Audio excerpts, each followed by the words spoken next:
I'm grateful to be here amongst all of you today. And as I'll be speaking on the topic of bring out the best in you. I'll talk about it in 3 parts.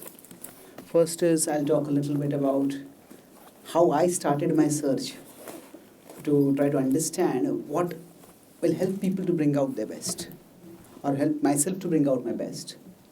And then I'll talk a little bit about the worldview that helps us to understand what is the good and what is the bad within us. And then the last part I'll talk about how this can be applied in our practical life. So I was born and brought up in India, and India is a very education conscious country. And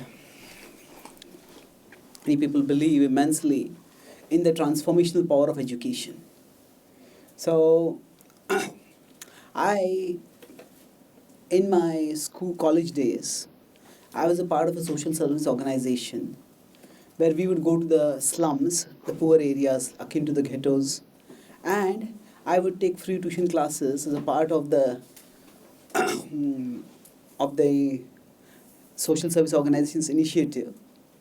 And as I got befriended these kids. Many of them were nice kids. And I was teaching English, history, mathematics. And I came to know that most of their families were in a big mess. Many of the fathers over there were alcoholics.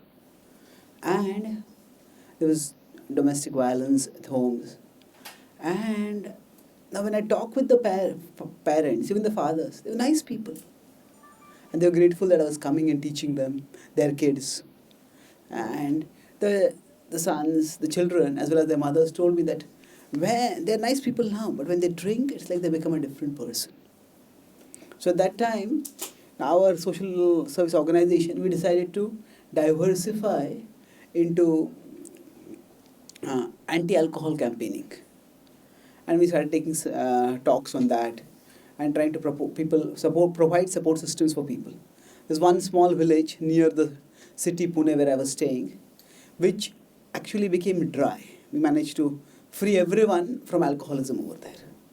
And that was a big success for us at that time. But then one of my friends, after one evening, I had gone to the nearby slums, he had gone to that village. When he came back, he looked shattered. And I asked him, what happened? He said that recently we had the elections over there, the local municipality elections. And one of the local candidates, in order to get people to vote for him, brought 3 truckloads of free alcohol for everyone. And not only the fathers, even their kids had got drunk. So, till that time, my understanding was that education will open doors for people. And I started thinking that, okay, here we need to help people, not just open doors for them, but also help them to walk through those doors. Parallel to this, something else happened. The college in which I was studying, one student was absolutely most brilliant student I had seen in my whole life. He was first, not just in the college, in the whole university, for all 8 semesters of engineering study that he was there. And I admired him, but he was also a chain smoker. And he said, the more I smoke, the more I can think clearly. I couldn't make sense of it at that time. And when he passed out from college, at that time he got the highest paying job in the history of our college at that time.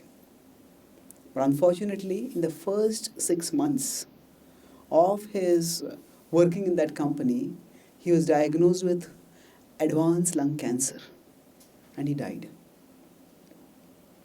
So this, I could see that there are poor people who are succumbing to something evil within them. Now, neither the alcoholic parents nor the chain smoker student were what we would normally call as bad people.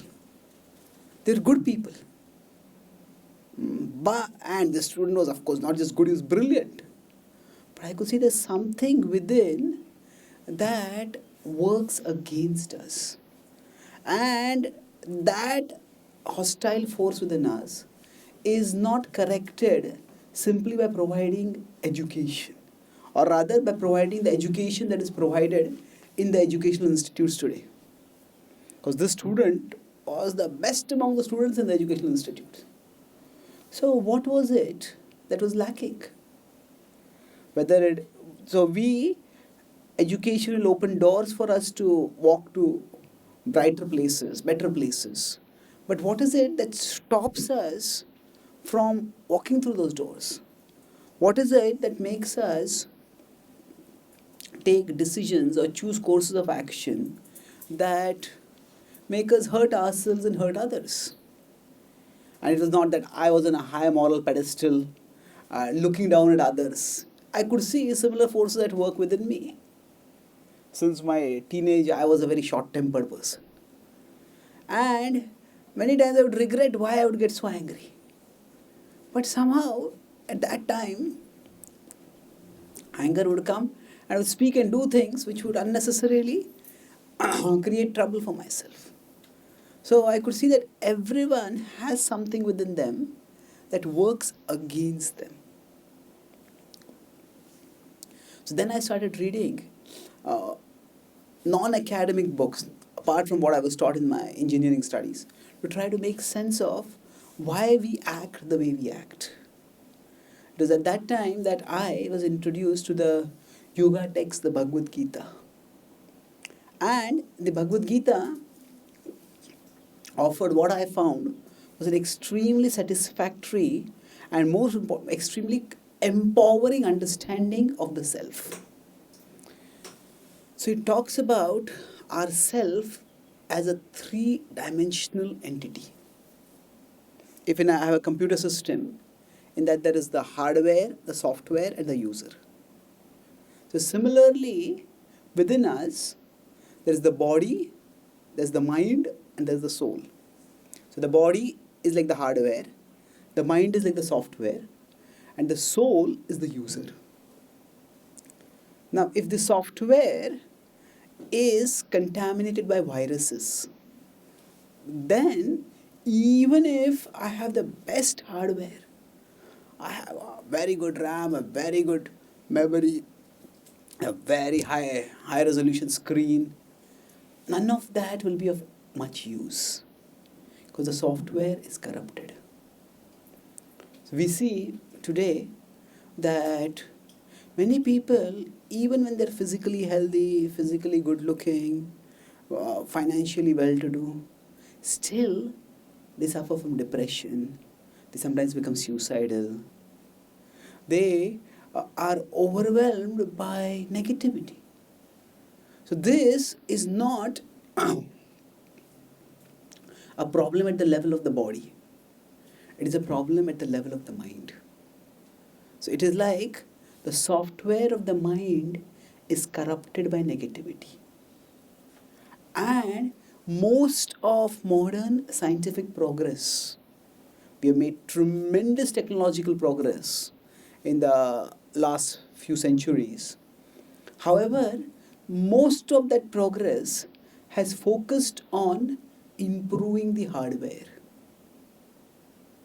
But very little attention has been paid on improving the software. Physically, we have far more facilities, comforts, and abilities than what people even a few decades could imagine also. Today, just by pressing a few buttons, we can talk with anyone in any part of the world. So, at the physical level, our capacities are tremendously enhanced.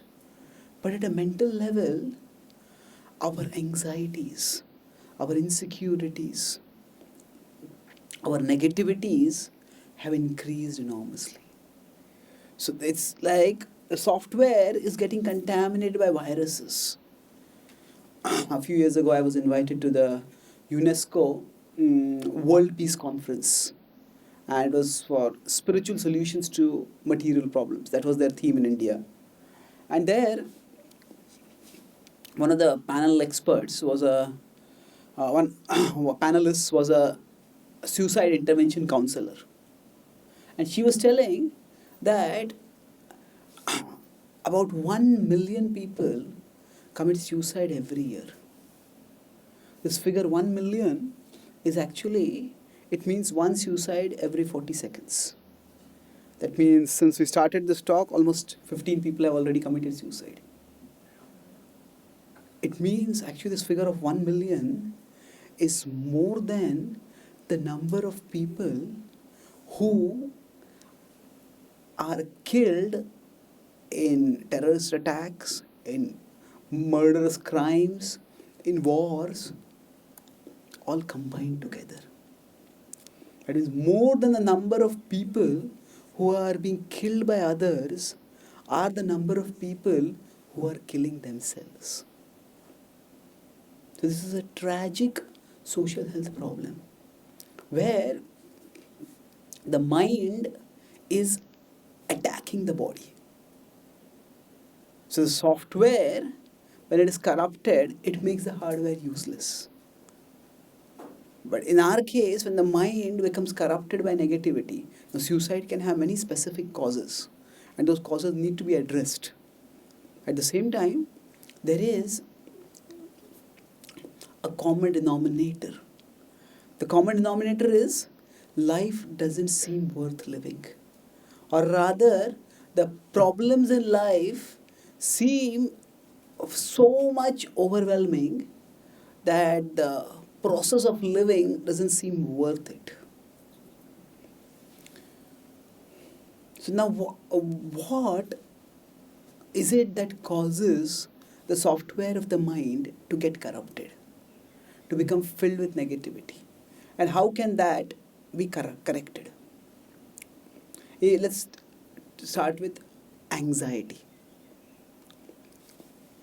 Now, we all have different anxieties, and some of our anxieties are because of external situations. But anxiety is not just caused by the external situation. It is caused by the imagination that follows from the external situation. So I see a road crash, and if I start thinking, what if my car crashes? And I become fearful. So fear is a natural and necessary human reaction to danger. And it protects us from trouble. Just as if I put my hand in fire, I get a burning sensation and move my hand away. That protects me. Similarly, fear protects me from danger. But the difference is between fear and fearfulness is that fear is when there is awareness of danger and I am cautious. But fearfulness means there is awareness only of danger. I don't see anything else. So once there was a woman, she went to a doctor and she said, "Doctor, I'm in big trouble." I said, "Why?" "There's a frog in my belly." And doctor said, "No, the frog can't be there in your belly." He says, "No, I can feel it. It's moving around. Please do something." No, it's just your imagination. There's a frog. There's no frog in the belly. He says, "No, there is." The doctor didn't believe her. She went off in half. She went to a second doctor. Second doctor also refused. Third doctor, fourth doctor. She came to 10th doctor, and the doctor heard her out, and he heard that she has gone to 9 doctors earlier. So then he told her, "Okay, let me do some tests." And he did a test, and he said, "Oh, you're right. Actually, there's a frog in your belly." "Oh, thank you, doctor. At last you're believing me. Nobody was ready to believe me." Okay. So what to do? He says, "We'll have to do a surgery to remove it." "When would you like to do it?" "Right away." It's okay. Then he gave her some local anesthesia, and then he did some incisions on her belly, and he asked a nurse to go to a nearby pond and get a frog from there. And when he came back to consciousness, he told her, "See, we found this frog." "Oh, thank you, doctor. You saved my life. You saved my life. Thank you, thank you. She was profoundly grateful. And she went away very happy. And the doctor and the medical staff thought this was a very clever solution. Now her anxiety is gone and we dealt with the problem. But a week later, she came back in frenzy. The doctor said, what happened? Doctor, doctor. He says, what happened? The frog had babies.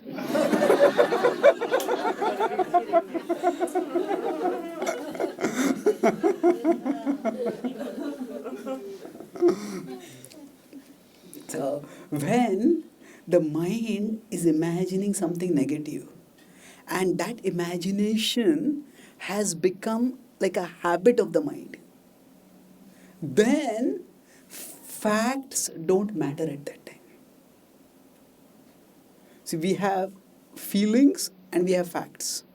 Normally, the feelings arise from the facts. But when the mind's program software has become corrupted, then the feelings that arise from the facts can be disproportionate. Or sometimes feelings can arise even when the facts are not there. Just like, yes, there is a possibility that when we are driving, car crash can occur. But like that, life is filled with so many unpalatable possibilities. Right now when we are sitting, the roof can crash and we all can die. But that's not, it's a possibility, but it's not a probability. Anything can happen, but it's not likely to happen. If I'm sitting in a house that has been declared by the local government as run down, it may collapse at any time, I sit down over there, that's dangerous. If I'm driving in a car where I drank too much alcohol or my brakes are not working, then the accident crash is not just a possibility, it's a probability. So when our mind software becomes corrupted, then the fact is a valid fact, but from that fact, the feeling comes up in a disproportionate way. And sometimes when the software gets corrupted, then the feeling comes up even when the fact is not there. So paranoia or fearfulness, oh, this may go wrong, that may go wrong. That is, the fact is there, but there is excessive feeling. And sometimes there's hallucination. Like in this woman's case, thinking that there's a frog in the belly, that's a hallucination. So there are two examples of how the corruption of the software of the mind can lead to negativity within us. So how do we deal with this distortion of perception that happens because of the corruption of the software of the mind? There are three main things. The first is awareness. Second is association. And third is appreciation. I'll explain what I mean by this. Awareness means that all of us have the capacity to be aware. Right now, say you're aware, you're looking at me, I'm looking at you. And this awareness is there always. But quite often, our awareness is not necessarily of the things that we need to be aware of. So for example, I may be sitting here, but if I'm thinking, no, okay, I've invested money there, what if I lose this money? I have to go and catch that train, but if I miss it, what will happen? So quite often, our awareness makes us out of sync with our reality. When we start worrying too much, this may happen, that may happen, that may happen, then at that time, we need to just come back to reality. Come back to reality. So the mind, when it goes on an imaginary drive, this may go wrong, that may go wrong, that may go wrong. But one of the best thing that we can do is bring ourselves back to physical reality. Okay, right now I'm sitting here. When we have leisure time, when we really don't have anything pressing to do, when we have leisure time, at that time, the mind starts working overtime. During our leisure time, the mind starts working overtime. When we have work to do, yes, I do this, I do that, I do that. But when I'm just relaxing, the mind starts conjuring up scenarios. This may go wrong, that may go wrong. So awareness means that we are always aware. But sometimes we are aware of things which have not happened, which may not happen, just conjuring up untoward incidents. So let's get back to reality. Okay, right? Even just the act of becoming aware of our situation. Okay, I'm sitting in this room where we have beautiful images all around us, where there is a soothing atmosphere. I can hear a fan whirring by. My feet are on the floor. Let me put them firmly on the floor. So, just becoming aware of what we are seeing, what we are hearing, what we are doing. This brings us in control of our mind. So, going back to the software example, when we turn on our browser, the browser may have some default settings. Say it may have a default home page. So that home page opens up automatically even if I don't want it to open up. So similarly for us, if we consider our mind to be like a browser, certain thoughts open up within it even if we don't want them to. And then we follow that thought pattern, go here, go there, go there. So awareness, okay. This is the home page. Do I really want this to be my home page? When the mind starts going out into an imaginary world, we can talk about this imaginary world. There is the real world which is there around us, which is the real physical reality around us, and there is spiritual reality. So I'll talk about spiritual reality a little later. But when the mind takes us off into imaginary level, just get it back to physical reality. That itself calms us down. And sound is very powerful in bringing us, in tuning our awareness. So for example, if I just sit at a place, say, okay, I am fearful that I may lose my job. But right now, I'm sitting in an air-conditioned room. I'm comfortable. I'm on a chair with side rests. We just start speaking by this conscious verbalization of our physical situation, not just thinking. Because at the level of thoughts, the mind may abduct us. But verbalize our physical situation that brings the mind off its imaginary world back to the physical world that we are in. So the Bhagavad Gita is a yoga text which talks about different ways in which our mind functions. So it refers to the concept of the three modes. There's goodness, passion and ignorance. These are three broad ways in which our mind functions. So if we want to get more control over our mind, first bring it back to physical reality. So just becoming aware. I said earlier, that we are always aware. But we have to become, we could say, conscious. We have to become aware of our awareness. Or rather, we have to become conscious of our consciousness. Okay, what am I conscious of right now?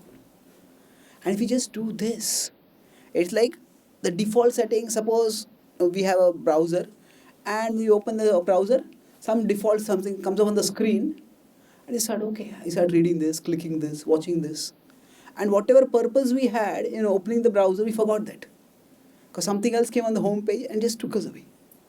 So if we become aware of what I'm doing, then that brings us to a certain level of control. The second thing is that we want awareness not just of physical reality, but also of a higher reality. The more things change, the more we need to hold on to the things that don't change. And what is it that doesn't change? Is there something that doesn't change at all? We see all of us have a very deep desire to live forever and to love forever. Most of the novels and movies are about romance. And most romance stories end in happily ever after. Now, in real life, you may say there's no happily ever after. We all have to die. But still, no.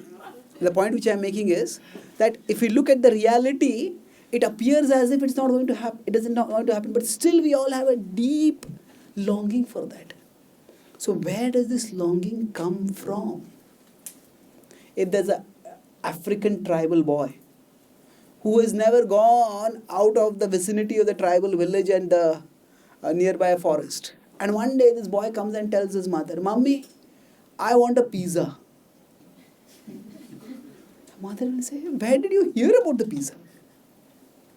Where? Where did you hear? There's nothing in your circumstance from which you could ever have heard about a pizza."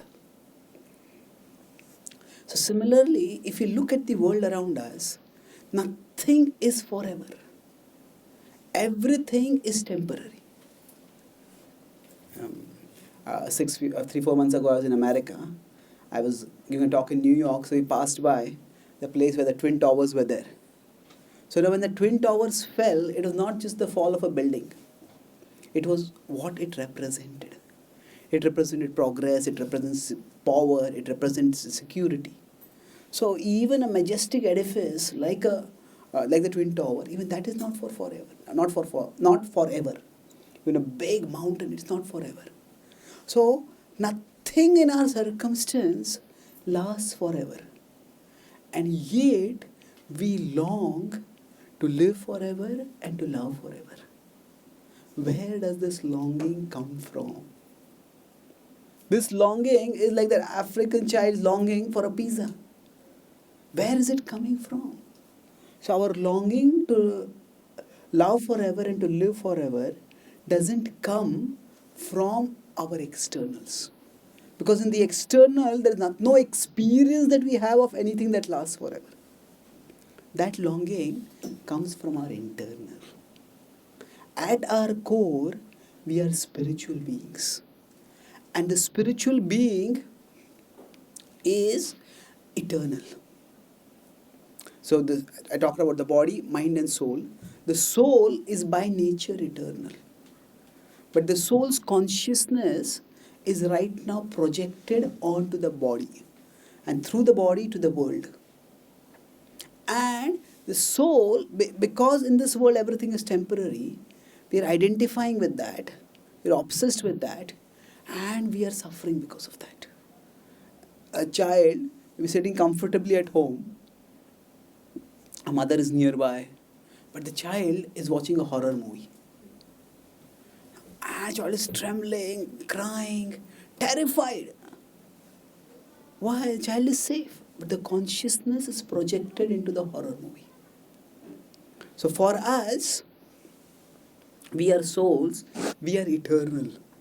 But our consciousness is projected to the physical level and to the physical world outside.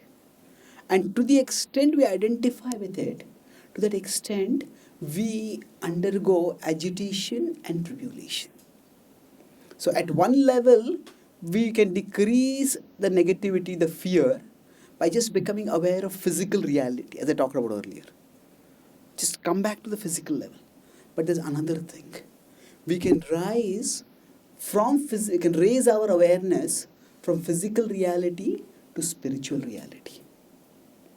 And if we raise our awareness to spiritual reality, we'll find that we will connect with a level of calmness and joyfulness that is not accessible at normal levels of reality. Now, right now we are in a 2-story building. Suppose the ground level is not having any air conditioning and is extremely oppressively hot. And the first level has air conditioning. So as long as I'm on the ground level, I will feel unbearably hot.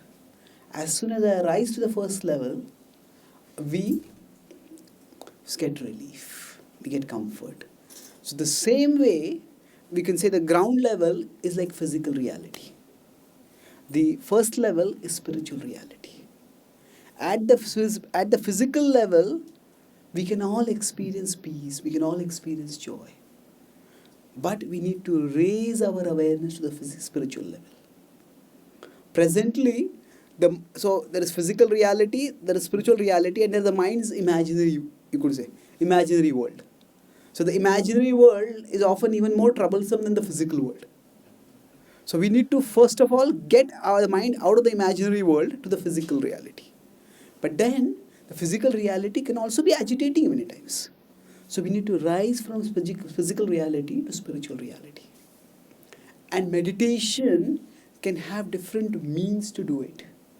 But the purpose of meditation is to raise our awareness from physical reality to spiritual reality. To shift our mind from that which is changing to that which is unchanging.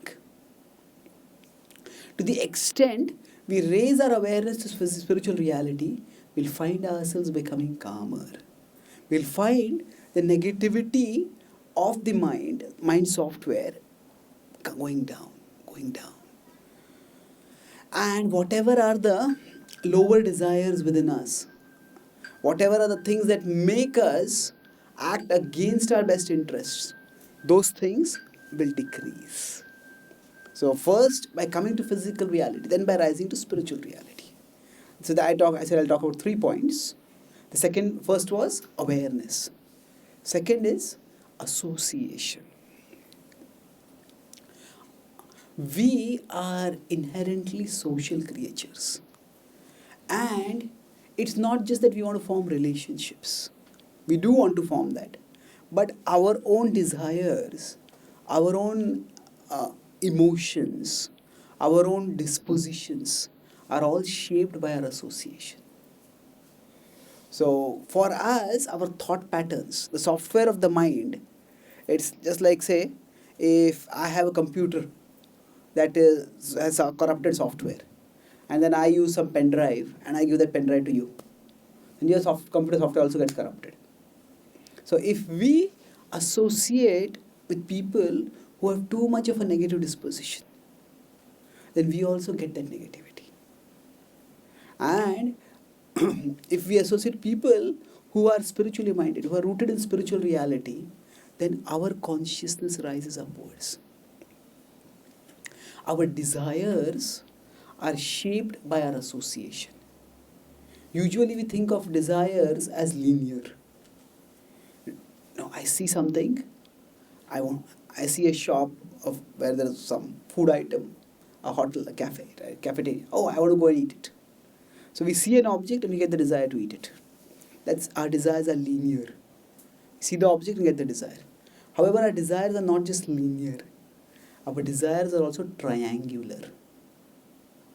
That means, say, if I come to Australia for the first time and there is some food over here which I've never heard of. So then I see that the first time I came to Australia, somebody gave me a baklava. I didn't know what it was. I looked at it. Maybe I should take it. Maybe I should not take it. I was thinking. And then another friend from India who had come and settled over here, he came and he just took the baklava and started eating it. So delicious. When I saw him enjoying it, I said, give me. So what happens is, just seeing the object does not necessarily create the desire. But seeing someone else enjoying that object creates the desire within us. That is the triangularity of desires. So this is what advertisers use. When they don't just advertise the product, they have celebrities endorse the product. So now for us, if we have some spiritual inclination, if we have some interest to address the negativity within us at a fundamental level, it's vital that we have spiritual association. Because spiritual concepts, spiritual books, spiritual ideas, all these are good. We say, that's nice, but is it really for me? We will feel their relevance, we we'll feel their appeal, we will experience their power when we associate with spiritual people. So this kind of programs which you have, where you get an opportunity to associate with spiritual people, this is vital. So we cannot change the corruption of the software of the mind without changing our association. If I find myself I'm getting very fearful, if I find myself I'm getting very irritable, if I find myself that I'm getting very negative, I have to look around. Are there people around me who are radiating fear, radiating negativity, radiating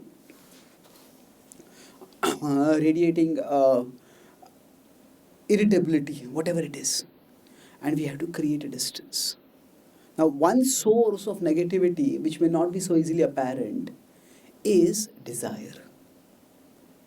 Normally we think desire is something, okay, I desire this, I desire that. That's positive.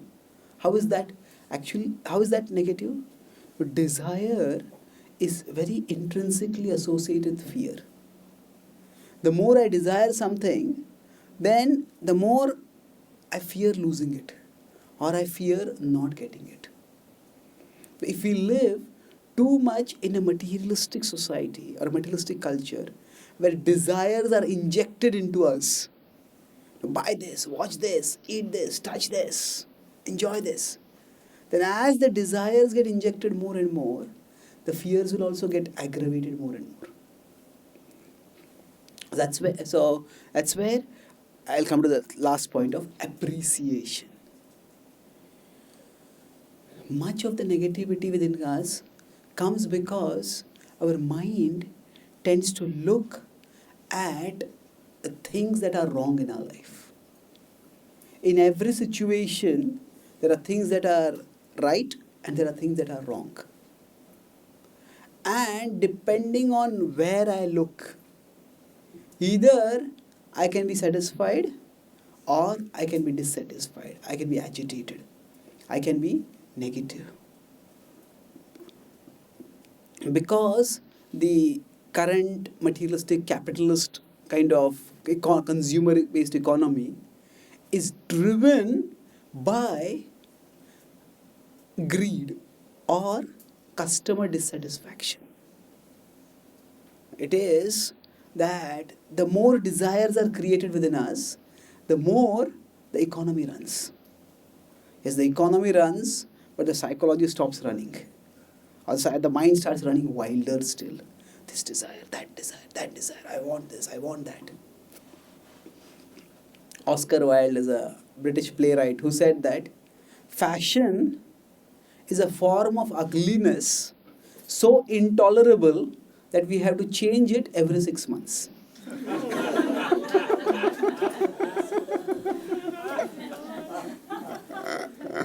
So, fashion, we think it's attractive. Yes, it's attractive. But for how long? As long as that thing stays fashionable. And as soon as the fashion changes, then for a person who prides themselves on being fashionable, there is no insult as painful as being called old-fashioned. And thus, so the more we give into superficial desires that are created within us by the external culture, by the external propaganda, the more we subject ourselves to fear and negativity. So appreciation means to appreciate what we have.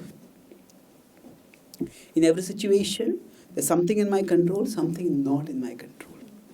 So if I learn to look at what I have and appreciate that, then the negativity will go down substantially. So the misdirection of the software of the mind may make me look at, oh, this can go wrong, that can go wrong, that can go wrong, this has gone wrong, that has gone wrong. Sometimes our mind is like a fan. And the fan moves round and round and it cools the environment. But when the mind moves round and round, it heats us up. It just heats us up. Oh, this. So basically, the two things that corrupt the software of the mind is desire and fear. Now, desire and fear, neither of them are bad. But when the the desire becomes unregulated, or the fear becomes unwarranted, excessive, then it becomes bad. So appreciation can at one level mean that we look at the things that are right in our life. Look at the things that are good. What is it that I have rather than what is it that I don't have. So, however, this also has a spiritual aspect to it. Suppose we have a phone and one of our friends comes and tells, oh, I got this new phone. It has this special feature. And we start thinking, yeah, maybe I should also get that phone. I'll also have that special feature. But then we discover that our phone already had that feature. And we didn't know that it had the feature. It would be so joyful.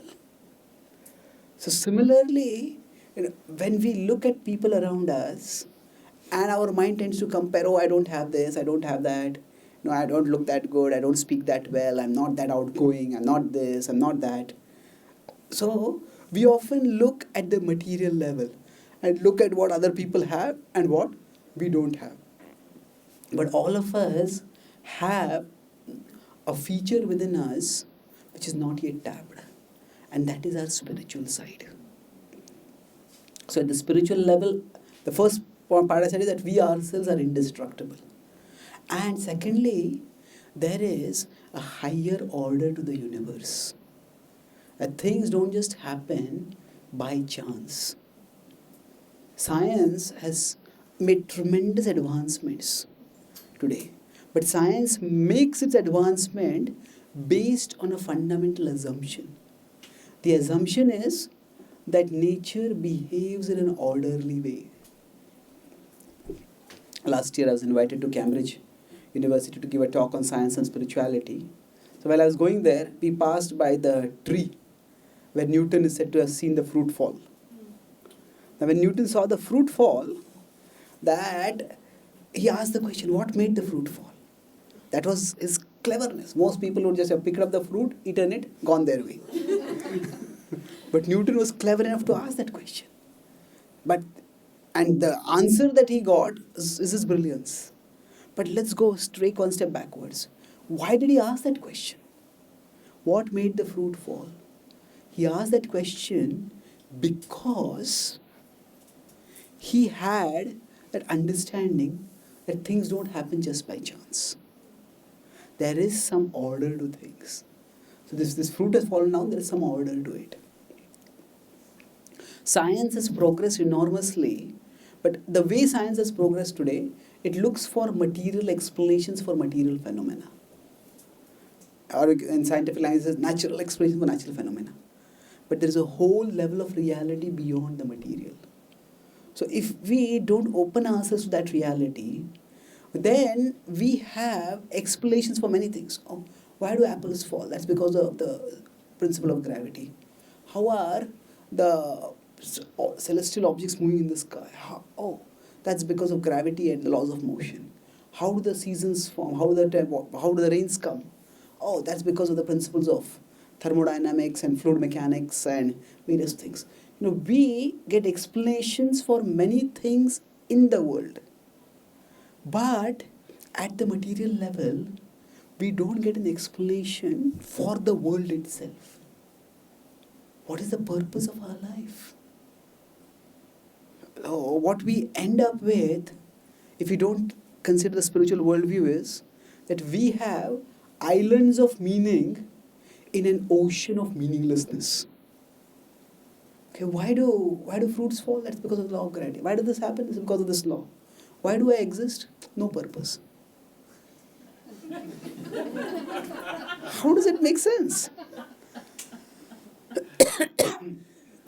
So there is a higher order to nature, and that is what spirituality tells us about. So science and spirituality are not contradictory. Science explains the orderliness of nature. Spirituality explores the reason behind the orderliness of nature. So science explains how things happen, or what is the order. But where did that order come from? that Newton, when he made one of his discoveries, he said that, O Father, O God, I think thy thoughts after thee. So the word God can have many different connotations in different people's minds. But what we are talking about is not any particular religious depiction. We are talking about the principle that we can infer from the observed order in the world. So just as there is order in nature, there is an overall order to things.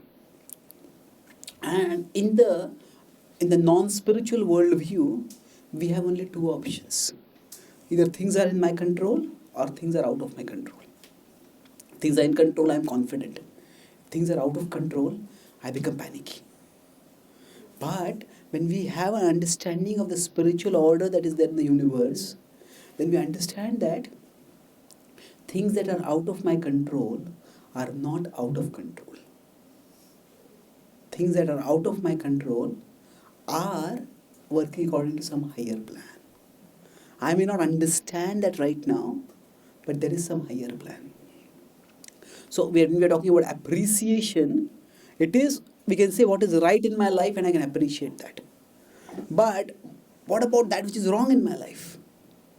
Yes, it may be wrong. There are bad things that happen in life. But good can come out of the bad. And if we have appreciation for the higher order that is there in the universe, we don't eternalize the present. We contextualize it. Eternalizing the present means that I have some problems today. The problems of today are actually never too much for today. They're manageable today.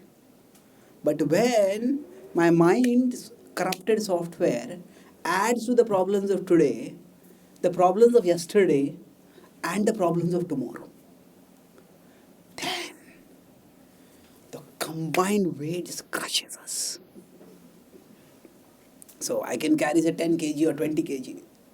But if somebody puts 60 kg, 100 kg, I'll get crushed. So when we appreciate the spiritual order that underlies the universe, then say, okay, bad things are happening, but there is some higher plan. What can I do right now? When you focus on the present, understanding that there is a higher order. So it's not that whatever is happening is good. Bad things happen. But good can come out of the bad. And we do our part in setting things right. And we appreciate it as a higher plan and entrust the rest, that which is not in our control, to that higher plan. We will find that thereby considerable amount of negativity within us will go down. When we recognize that which is in our control and focus on that, that at one level empowers us because there's something I can do. And it starts with, what can I do? Is this problem, there's this problem. Okay. The first thing I can do is stop obsessing over the problems and shift our consciousness. And when we have this appreciation of the things that are right in our life, an appreciation that whatever is wrong, something right, something good will eventually come out of it. Let me just be patient. So if we harmonize with the higher order within the universe by a mood of loving service, by a mood of loving contribution, then let me do my part. I conclude with one example. Suppose if you are going to catch a plane. Now if and I'm going to catch a plane, I'm worried whether I reach there on time or not. I have my ticket or not. Whether I have my ID or not. But at that time, I don't worry what if the pilot is drunk. What if the plane doesn't have enough fuel and is going to crash along the way? There is a higher plan. There are other people who are taking care of that. So, just as we understand that with respect to a plane, with respect to our own body, when we eat food, there is a huge amount of process that goes on before the food gets converted into usable energy. We have, if we can't see, we have glasses. If you can't hear, we have audio enhancement devices. If our heart is not working, we have pacemakers. If our kidney is not working, we have dialysis units.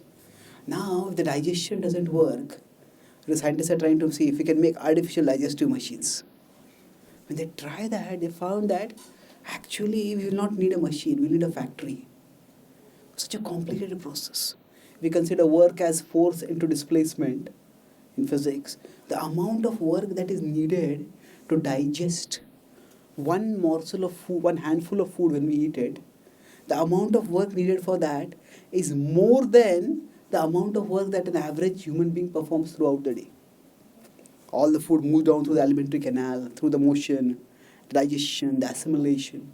There's a huge amount of work. We are not doing it. And the only time we think about our digestion is when it doesn't work. Most of the time it is working. So there is a higher order, and if we reflect, we will see that it is there. So then the things are not in our control. Just focus on that which is in our control. We are not the whole in the universe. We are parts. If we play the part of the part, the whole will take care of the whole. When I enter into a plane, I just take care of the part. I take my ticket, I take my ID. There is a whole system that will take the plane ahead. So similarly for us, when we appreciate our eternality as spiritual beings and appreciate the whole that is governing the world, we play the part of the part and the whole will take care of the whole. So this is how we can slowly but surely correct the software of the mind through awareness, through association and through appreciation. So I'll summarize what I spoke today. So I spoke about how to bring out the best in you. I told from my experiences how education opened doors, but it did not empower people to walk through the doors. Because people got addicted to alcohol, to smoking, or I myself was compulsively angry. So what is it that stopped people from doing things which were good for them or compelled them to do things which are bad for them? So then, when I studied the Bhagavad Gita, I found this 3-level model of the self. Can you even say what is the hardware, software, and the user compared to? The hardware is like the body, software, mind, yeah, and the user, soul, yeah. So the software of the mind is corrupted right now. And we see science has advanced tremendously in terms of improving physical facilities and luxuries. The hardware is improved, but the software has not been, the mind has not been addressed much. And when the software is corrupted, our perception misfires. That means a small fact leads to a huge emotion. One car crash fills me with paranoia of car crashes. Or sometimes there is no fact and still there is emotion. Like imagining there's a frog in my belly. So this corruption of the software of the mind makes us subjected to a lot of unnecessary tribulation at the mental level. So much so that people can even become suicidal because of that. So the way to correct the corruption of the software of the mind is, first is awareness. When the mind goes into a world of fantasy, just come back to physical reality. Verbalize our physical situation. That will give us some control over the mind's imagination. Pull the mind back to the physical reality. And then also, when we talk about awareness, we realize that I have a non-physical spiritual side which is eternal. How we can infer the existence of this eternal core within us from the fact that we all have a longing to live forever and to love forever. Although nothing in the external world lasts forever. So just as an African child desires a pizza, where does the desire come from? That's the question. So our desire doesn't come from the externals, it comes from our internals. So the more we become aware of spiritual reality, and meditation is meant to help us become aware of spiritual reality, fix the mind from the changing to the unchanging. That calms us down. Second point I said is association. Our contemporary culture fills us with materialistic association, which fills us with the desires. And these superficial desires for things that are not really important for us, they bring with them many fears. So our desires are not just linear, they're triangular. If we associate with spiritual people, then our spiritual desires get increased. And last was appreciation. Instead of looking at the things that we don't have and being dissatisfied, we appreciate what we have. And what we have is the big feature of what we have we don't know, that is we have a spiritual core. Like I am caught in a ground floor level, it's very hot. I don't know that this building has a higher level where there's air conditioning. So if we just discover our spiritual side, like discovering a feature in our own device, which we didn't know. So when we realize our spiritual side, appreciate that at the spiritual level I can experience calmness, I can experience clarity. And beyond that, appreciating spiritual reality means that there is an order to the universe. Science discovers the material order, but there is an order beyond that. If we don't look at the spiritual order, then what we end up with is islands of ocean, within islands of meaning within an ocean of meaninglessness. When we understand there's a higher order to the universe, then we focus on that which is in our control, and that which is out of our control, we entrust it to the higher order. So bad things can happen, but good can come out of the good out of the bad. So when we appreciate the higher spiritual order to the universe, then we play the part of the part and let the whole take care of the whole. Thank you very much.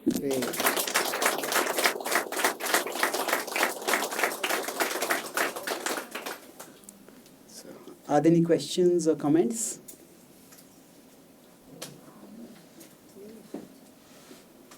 Yeah.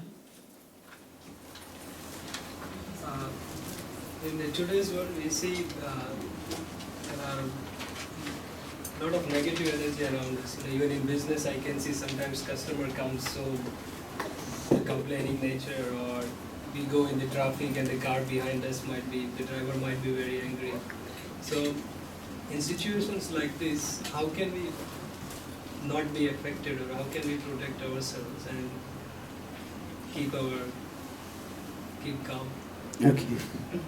So when there are negative people around us, how do we keep ourselves calm? It's said that there are two kinds of people. Some people bring happiness where they go, and some people bring happiness when they go.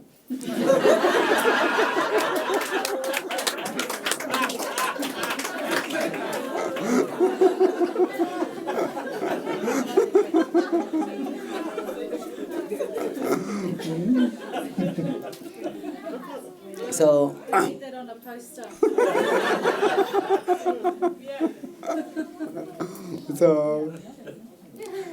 so when we find people like that, who are radiators of negativity, then we broadly have three options: tolerate, mitigate, or emigrate.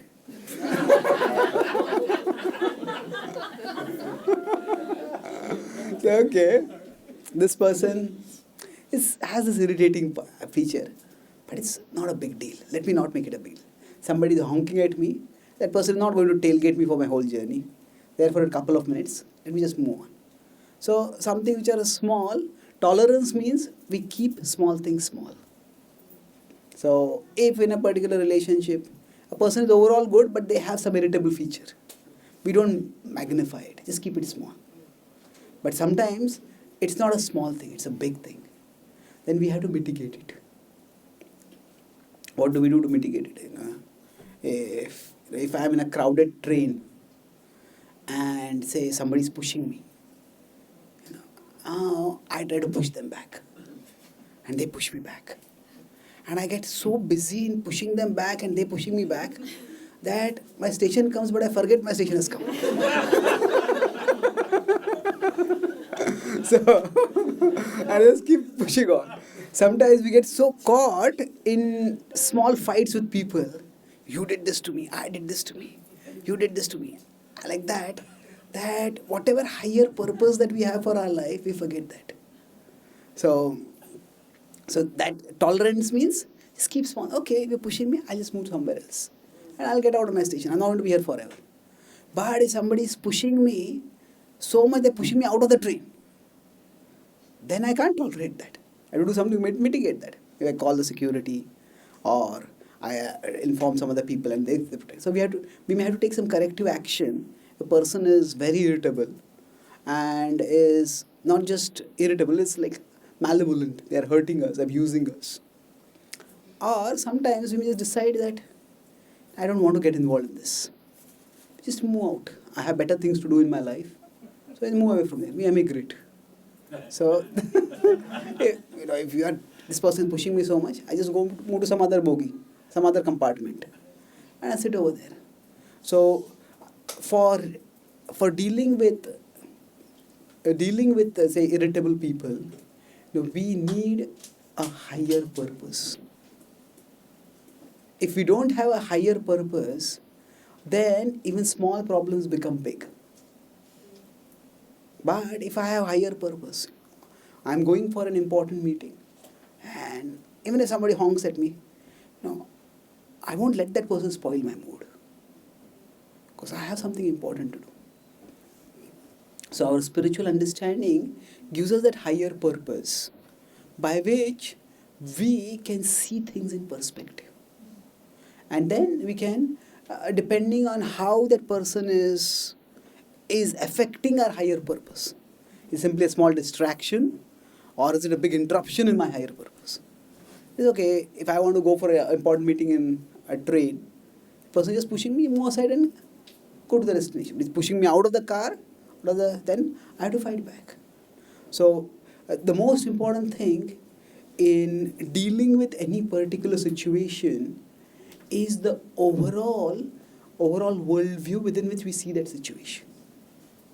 If we see that we have an overall purposeful worldview, then we can see that, okay, how important is this particular situation for my purpose? And based on that, we respond appropriately. Okay? Thank you. Thank you. Any other questions or comments? I was just going to say, sometimes in life when people give you problems, I think it's not your problem, it's how you deal with and your reaction to the person that's bringing the problem to you. Because quite often I find in a sales position in my life that if you can offer kindness and listening and no judgment, you can actually then turn that person's negativity around to positivity. Yeah. Yes. And I think sometimes then you leave and you can have a smile and say, well, instead of, you push me, I push you, I can push you harder. That's something that I think is learnt after a while. Yeah. Yeah, it's true. Sometimes when we show kindness to people, they just that is a better way to deal with it. So actually mitigation can involve that also. So I'd say that quite often the way people behave with us is not so much about us as it is about them. So everybody has a movie going on in their head. And in that movie, they are the hero. And everyone else is an extra. So we just happen to be the extra over there. So if somebody is angry with us, in their mental movie something has gone wrong, and we happen to be there and they get angry with us. So when we stop taking others' actions too personally, that it's not so much about us as it is about them, then we will find that we don't get so agitated. And then with less agitation, with greater consideration, we can help them deal with that issue. Yeah, we cannot be non-judgmental if we are feeling threatened ourselves. So we need a core security within ourselves. And to the extent that we have that core security, which can often come by our spirituality, then we can not be threatened by other people, but we respond to them in a mature way that helps them to deal with their particular mental movie, whatever is going on in it. Okay? And send out the love. Send out the love, yes. Yeah, more love you get. Yes, thank you. Wonderful.